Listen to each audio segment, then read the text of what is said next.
आप सबको जय मसीह की। आज का वचन गिनती अध्याय 16।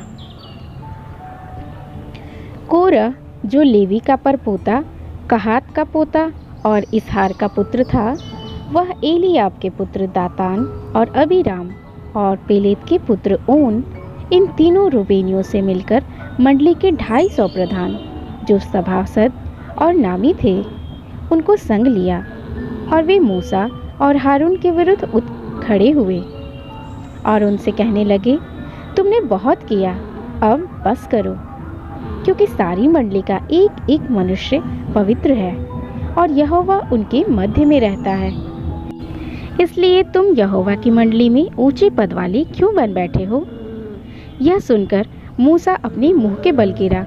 फिर उसने कोरह और उसकी सारी मंडली से कहा, सवेरे यहोवा दिखला देगा कि उसका कौन है और कौन पवित्र है, और उसको अपने समीप बुला लेगा।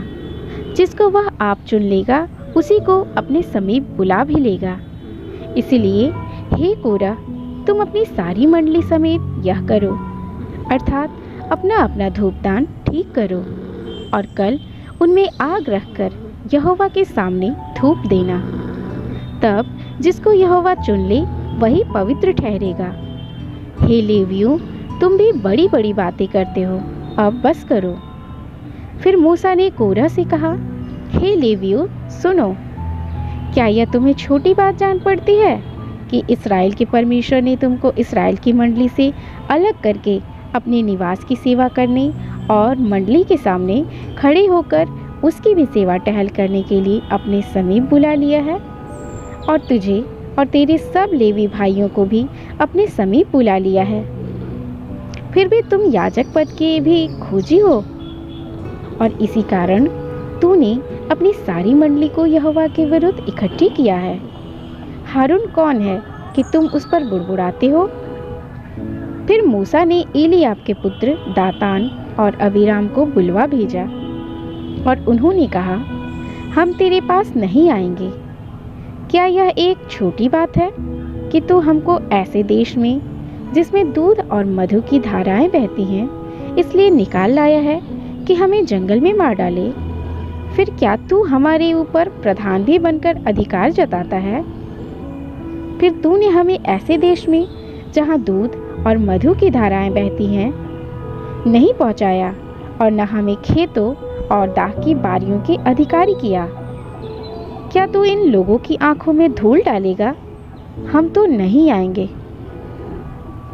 तब मूसा का कोप बहुत भड़क उठा, और उसने यहोवा से कहा, उन लोगों की भेंट की ओर दृष्टि न कर। मैंने तो उनसे एक गधा नहीं लिया, और न उनमें से किसी की हानि की है। तब मूसा ने कोरह से कहा, कल तू अपनी सारी मंडली को साथ लेकर हारून के साथ यहोवा के सामने हाजिर होना, और तुम सब अपना अपना धूप दान लेकर उनमें धूप देना। फिर अपना अपना धूप दान, जो सब समय 250 होंगे, यहोवा के सामने ले जाना। विशेष करके तू और हारून अपना अपना धूप दान ले जाना।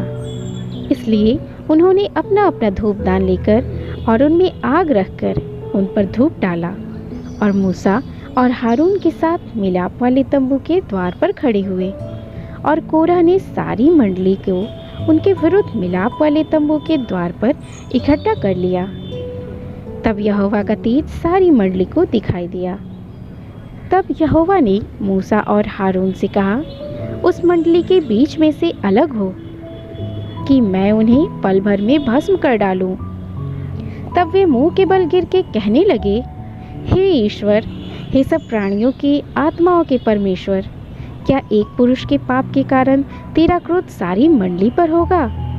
यहोवा ने मूसा से कहा, मंडली के लोगों से कह कि कोरह, दातान और अबीराम के तंबुओं के आसपास से हट जाओ। तब मूसा उठकर दातान और अबीराम के पास गया, और इस्राएलियों के वृद्ध लोग उसके पीछे पीछे गए। और उसने मंडली के लोगों से कहा, तुम उन दुष्ट मनुष्यों के डेरों के पास से हट जाओ, और उनकी कोई भी वस्तु न छुओ।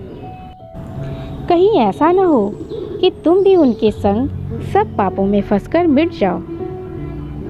यह सुन के वे कोरह, दातान और अबीराम के तंबुओं के आसपास से हट गए, परंतु दातान और अबीराम निकलकर अपनी पत्नियों, बेटों और बाल बच्चों समेत अपने अपने डेरे के द्वार पर खड़े हुए। तब मूसा ने कहा, इससे तुम जान लोगे कि यहोवा ने मुझे भेजा है कि यह सब काम करूं, क्योंकि मैंने अपनी इच्छा से कुछ नहीं किया।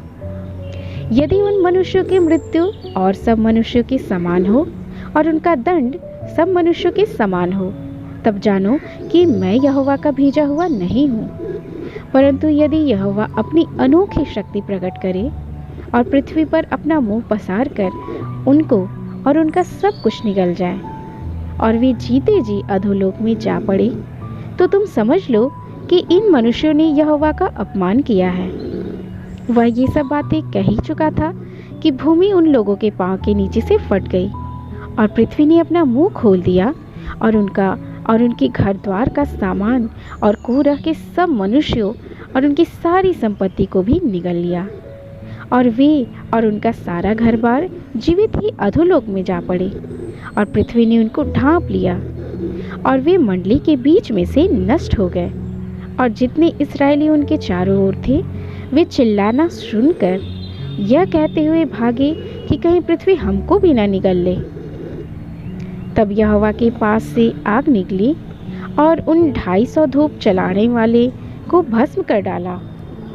तब यहोवा ने मूसा से कहा, हारून याजक के पुत्र एलियाजार से कह कि उन धूपदानों को आग में से उठा ले और आग के अंगारों को उधर से छितरा दे, क्योंकि वे पवित्र हैं। जिन्होंने पाप करके अपने ही प्राणों की हानि की है, उनके धूपदानों के पत्थर पीट पीट कर बनाए जाएं, जिससे कि वह वेदी के मरने के काम आए, क्योंकि उन्होंने यहोवा के सामने रखा था।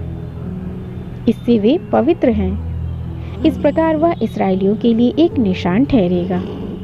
इसलिए एलियाजार याजक ने उन पीतल के धूपदानों को, जिनमें उन जले हुए मनुष्यों ने धूप चढ़ाया था, लेकर उनके पत्थर पीटकर वेदी के मरने के लिए बनवा दिए, कि इस्राएलियों को इस बात का स्मरण रहे कि कोई दूसरा जो हारून के वंश का न हो, यहोवा के सामने धूप चढ़ाने को समीप न जाए। ऐसा न हो कि वह भी कोरह और उसकी मंडली के समान नष्ट हो जाए, जैसे कि यहोवा ने मूसा के द्वारा उसको आज्ञा दी थी।